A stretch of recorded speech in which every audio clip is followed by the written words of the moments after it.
Students, last ಕ್ಲಾಸಲ್ಲಿ income tax ಸಬ್ಜೆಕ್ಟ್ನ ಬಗ್ಗೆ ಒಂದು ಇನ್ಫಾರ್ಮೇಷನ್ ನಾನು ಪ್ರೊವೈಡ್ ಮಾಡಿದ್ದೆ. As per Bangalore city university ಪ್ರಕಾರ ಕ್ವಶನ್ ಪೇಪರ್ ಪ್ಯಾಟರ್ನ್ ಯಾವ ಥರ ಬರುತ್ತೆ ಅಂತ ಅಂದ್ಬಿಟ್ಟು ಇವತ್ತು 5th ಸೆಮ್ BCom ಜನರಲ್ನ ಫಿನಾನ್ಷಿಯಲ್ ಮ್ಯಾನೇಜ್ಮೆಂಟ್ ಸಬ್ಜೆಕ್ಟು ಯಾವ ರೀತಿಯಾದಂತಹ ಕ್ವಶನ್ ಪೇಪರ್ ಪ್ಯಾಟರ್ನ್ ಬರಬಹುದು ಅಂತ ಅಂದ್ಬಿಟ್ಟು ಈ ಕ್ಲಾಸಲ್ಲಿ ಡಿಸ್ಕಸ್ ಮಾಡ್ತಾ ಹೋಗೋಣ.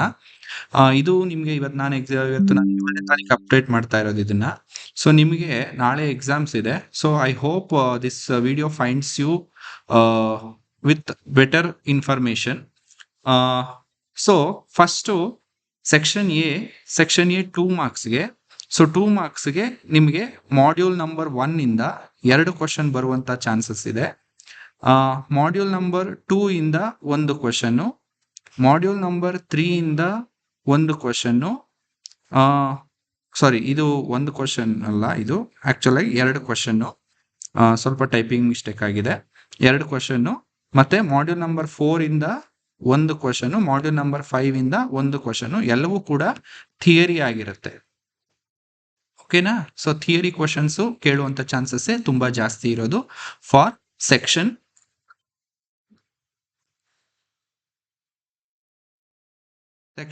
ಎ. ಓಕೆನಾ?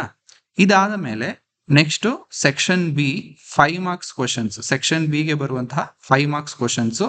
ಸೊ ಎನಿ 4 ನೀವು ಆನ್ಸರ್ ಮಾಡಬೇಕಾಗಿರುತ್ತೆ. ಇದರಲ್ಲಿ ಏನಪ್ಪಾ ಅಂತಂದ್ರೆ ಒಂದು ಕ್ವಶನ್ ಇಂಟ್ರೊಡಕ್ಷನ್ ಚಾಪ್ಟರ್ ಇಂದ, introduction of financial management. So introduction to financial management first chapter ಇಂದ ನಿಮಗೆ ಒಂದು ಥಿಯರಿ ಕ್ವಶನ್ಸ್ ಬರುವಂತ ಚಾನ್ಸಸ್ ಇರುತ್ತೆ. So it can be meaning of finance, meaning and functions and definitions of financial management, ಮತ್ತೆ financial planning. So ಇದರ related problem theory questions ನಿಮಗೆ ಕೇಳುವಂತ chances ಜಾಸ್ತಿ ಇರುತ್ತೆ. ಯಾವುದು ಇದು 5 ಮಾರ್ಕ್ಸ್ಗೆ 1 ಕ್ವಶನ್. ನೆಕ್ಸ್ಟ್ ಬಂದು ನಿಮಗೆ time value of money. So time value of ಮನಿಯಿಂದ ಒಂದು ಪ್ರಾಕ್ಟಿಕಲ್ ಕ್ವಶನ್ಸ್ ನ ಕೇಳಬಹುದು. Present value of single cash flow, multiple cash flow and annuity. So ಇವು ಮೂರರಲ್ಲಿ ಯಾವ್ದಾದ್ರು ಒಂದು ಕ್ವಶನ್ 5 ಮಾರ್ಕ್ಸ್ಗೆ ಕೇಳಬಹುದು. ಇದು ಕೂಡ ಅಷ್ಟೇ 5 ಮಾರ್ಕ್ಸ್. ಸೊ ಇವೆರಡರಲ್ಲಿ ಒಂದೊಂದು 5 ಮಾರ್ಕ್ಸ್ ಕ್ವಶನ್ಸ್ ಬರಬಹುದು. ಇನ್ನೊಂದು ಕ್ಯಾಪಿಟಲ್ ಸ್ಟ್ರಕ್ಚರ್ ಅಂಡ್ ಲಿವರೇಜಸ್ ಅಲ್ಲಿ one problem on operating financial and combined leverage. So ಇದರ ಬೇಸಿಸ್ ಮೇಲೆ ನಿಮಗೆ ಪ್ರಾಬ್ಲಮ್ ಬರುವಂತ ಚಾನ್ಸಸ್ ಜಾಸ್ತಿ. ಸೊ ಬೇಕಂದ್ರೆ ನೀವು ಇದನ್ನ ಸ್ಕ್ರೀನ್ ಶಾಟ್ ತೆಕ್ಕೊಳ್ಳಿ. ಓಕೆನಾ? ನಾನು ಮತ್ತೆ ಏನು ಬರೆಯೋದಕ್ಕೆ ಹೋಗೋದಿಲ್ಲ. ನೀವು ಇದನ್ನ ಸ್ಕ್ರೀನ್ ಶಾಟ್ ಬೇಕಂದ್ರೆ ತೆಕ್ಕೋಬಹುದು. ಸೊ 5th ಸೆಕ್ಷನ್ ಬಿ ಇಂದ 4th question it can be from capital structure, leverages, one problem that is operating leverage, financial leverage and combined leverage ಮೇಲೆ ಬರಬಹುದು. ನೆಕ್ಸ್ಟ್ ಇನ್ನೊಂದು ಕ್ವಶನ್ ಕ್ಯಾಪಿಟಲ್ ಬಜೆಟಿಂಗ್ ಇಂದ ಒಂದು question it can be of pay back period ಅಥವಾ accounting rate of return ARR. ಮತ್ತೆ ಒಂದು theory question that is capital budgeting features, significance, steps in capital budgeting process. So ಇದಿಷ್ಟರಲ್ಲಿ ಅಂದ್ರೆ ಇದು first chapter ಇಂದ ಒಂದು question, introduction to financial management ಇಂದ ಒಂದು ಕ್ವಶನ್, ಟೈಮ್ ವ್ಯಾಲ್ಯೂ ಆಫ್ ಮನಿ ಇಂದ ಒಂದು ಕ್ವಶನ್, ಕ್ಯಾಪಿಟಲ್ ಸ್ಟ್ರಕ್ಚರ್ ಇಂದ ಒಂದು ಕ್ವಶನ್. ಬಟ್ ಕ್ಯಾಪಿಟಲ್ ಬಜೆಟಿಂಗ್ ಇಂದ ನಿಮಗೆ 2 ಕ್ವಶನ್ ಬರುವಂತಹ ಚಾನ್ಸಸ್ ಇದೆ. ಓಕೆನಾ? So 5th question capital budgeting ಇಂದ 2 ಕ್ವಶನ್ ಬರುತ್ತೆ. ಮತ್ತೆ ವರ್ಕಿಂಗ್ ಕ್ಯಾಪಿಟಲ್ ಮ್ಯಾನೇಜ್ಮೆಂಟ್ ಇಂದ ಯಾವುದೇ ರೀತಿಯಾದಂತಹ ಕ್ವಶನ್ಸ್ ಬರೋದಿಲ್ಲ. ಓಕೆನಾ? ಇದು ಬಂದು ಸೆಕ್ಷನ್ ಬಿಗೆ ರಿಲೇಟೆಡ್ ಆದಂತ ಇನ್ಫಾರ್ಮೇಶನ್. ನೆಕ್ಸ್ಟ್ ಸೆಕ್ಷನ್ ಸಿ ನಲ್ಲಿ 12 ಮಾರ್ಕ್ಸ್ ಕ್ವಶನ್ಸ್. ಸೊ ಇದು ಎಲ್ಲವೂ ಕೂಡ ಪ್ರಾಕ್ಟಿಕಲ್ ಪ್ರಾಬ್ಲಮ್ಸೇ ಬರುವಂತ ಚಾನ್ಸಸ್ ಜಾಸ್ತಿ ಇರುತ್ತೆ. ಚಾನ್ಸಸ್ ಏನಲ್ಲ, ಪ್ರಾಕ್ಟಿಕಲ್ ಪ್ರಾಬ್ಲಮ್ಸೇ ಕೊಡಬೇಕು, ಥಿಯರಿ ಕೊಡ್ಲಿಕ್ಕೆ ಆಗೋದಿಲ್ಲ ಇದರಲ್ಲಿ. ಸೊ ಇದೇನು ಅಂತ ಅಂದ್ರೆ ಸೆಕ್ಷನ್ ಸಿ. ಸೊ 2 ಕ್ವಶನ್ ನೀವು ಆನ್ಸರ್ ಮಾಡಬೇಕು. 3 ಕ್ವಶನ್ಸ್ ಕೊಟ್ಟಿರ್ತಾರೆ, 3 ಕ್ವಶನ್ಸ್ ಕೊಟ್ಟಿರ್ತಾರೆ. ಅದರಲ್ಲಿ ನೀವು 2 ಕ್ವಶನ್ಸ್ ನೀವು ಆನ್ಸರ್ ಮಾಡಬೇಕಾಗಿರುತ್ತೆ.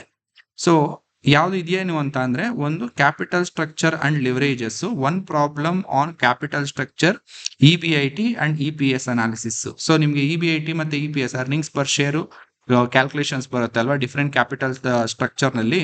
ಸೊ ಅದು 12 ಮಾರ್ಕ್ಸ್ಗೆ ಕೇಳಬಹುದು.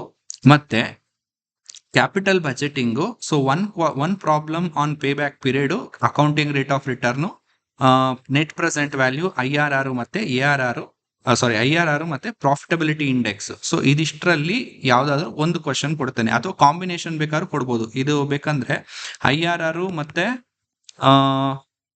ಪೇ ಬ್ಯಾಕ್ ಪೀರಿಯಡ್ ಎರಡನ್ನು ಕ್ಯಾಲ್ಕುಲೇಟ್ ಮಾಡ್ರಿ ಅಂತಾನು ಕೂಡ ಕೊಡಬಹುದು, ಚಾನ್ಸಸ್ ಆರ್ ದೇರ್. ಓಕೆನಾ? ಸೊ ನೀವು ನೋಡ್ಕೊಳ್ಳಿ ಅದು. ಬಟ್ ಏನಂತ ಅಂದ್ರೆ ನೀವು 5 ಮಾರ್ಕ್ಸ್ಗೆ ಇಲ್ಲಿ ಪೇ ಬ್ಯಾಕ್ ಪೀರಿಯಡ್ ಓದೋದ್ರಿಂದ, ಓಕೆ, ಇಲ್ಲಿ ಯಾವುದು ಪೇ ಬ್ಯಾಕ್ ಪೀರಿಯಡ್ ಓದೋದ್ರಿಂದ, ಸೊ ಇದನ್ನೇ ಮತ್ತೆ ಅವ್ರು ಇಲ್ಲಿ ಕೊಟ್ಟರು ಕೂಡ ಏನು ತೊಂದರೆ ಏನಿಲ್ಲ. ಸೊ ನೀವು ಆರಾಮಾಗಿ ಬರೀಬಹುದು. ಸೊ ಇಲ್ಲಿ ಏನಿದೆ, pay back period ARR, NPV, IRR, profitability index 5 method ಅನ್ನ ನೀವು ನೋಡ್ಕೊಳ್ಳೋದು ತುಂಬಾ ಉತ್ತಮ.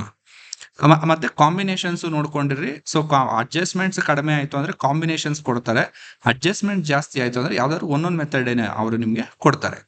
ನೆಕ್ಸ್ಟ್ ಇನ್ನೊಂದು ವರ್ಕಿಂಗ್ ಕ್ಯಾಪಿಟಲ್ ಮ್ಯಾನೇಜ್ಮೆಂಟ್ ಅಲ್ಲಿ ವರ್ಕಿಂಗ್ ಕ್ಯಾಪಿಟಲ್ ಕ್ಯಾಲ್ಕುಲೇಷನ್ ಪ್ರಾಬ್ಲಮ್ ಏನಿದೆ ಅದು ಒಂದು ಬರುತ್ತೆ.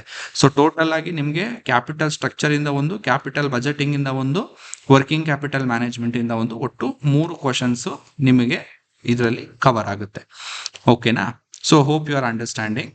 ನೆಕ್ಸ್ಟ್ ಸೆಕ್ಷನ್ ಡಿಗೆ ಸ್ಕಿಲ್ ಡೆವಲಪ್ಮೆಂಟ್ 2 ಕ್ವಶನ್ ಇರುತ್ತೆ. ಅದರಲ್ಲಿ ನೀವು ಒಂದಕ್ಕೆ ಆನ್ಸರ್ ಮಾಡಬೇಕು. Out of 2 you have to answer any one. So ಅದಕ್ಕೇನು ಅಂತ ಅಂದ್ರೆ ನಿಮ್ಗೆ ಇಲ್ಲಿ ತೋರಿಸ್ತಿದ್ದೀನಿ ನೋಡ್ರಿ, 5 ಕ್ವಶನ್ ತೋರಿಸ್ತಾ ಇದ್ದೀನಿ. ಈ 5 ಕ್ವಶನ್ಸ್ ಅಲ್ಲಿ ಅವ್ರು ಕೊಡಬೇಕು, 2ರಲ್ಲಿ ಯಾವ್ದಾದ್ರು ಒಂದು ಬರೀತೀರಾ. So prepare the list of functions of finance manager, theory question. As a finance manager of a company design a approximate capital structure.